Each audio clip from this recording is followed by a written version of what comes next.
High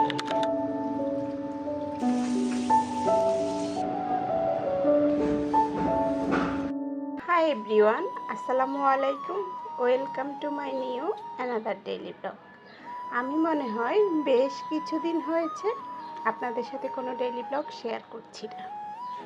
আসলে video করা ঠিকই হয়, কিন্তু আলসেমি করে এডিট করা প্লাস ভয়েস দেওয়ার কারণে আরও কোনো বড় ভিডিও আপলোড করা হচ্ছে না। সকালবেলা বেশ ঝলমলে রোদ উঠেছে। আমি কিছু শাক আনতে গিয়েছিলাম।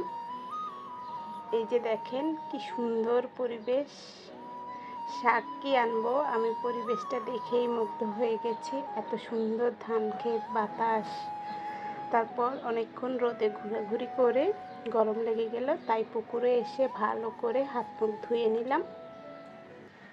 বাসায় গরমটা অনুভব হলেও কিন্তু বাহিরে কোনোই গরম নাই। এদিকে নাস্তার জন্য খিচুড়ি রান্না হচ্ছিল।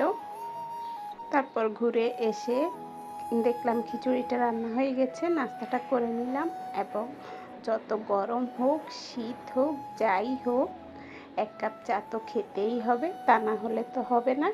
এদিকে চা খেতে খেতে দেখলাম পুকুরে জাল ফেলেছে। এটাকে বলে কারেন্ট জাল। নৌকো দিয়ে এভাবে জাল ফেলে মাছ ধরে।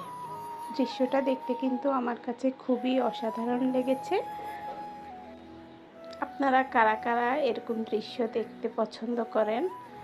তো বসে বসে চা খাচ্ছিলাম আর এভাবে মাছ ধরাটা দেখতেছিলাম।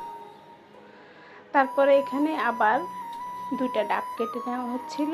ডাব খাবো, গরম লাগতেছে, সেজন্য ডাবগুলো কাটা হচ্ছে।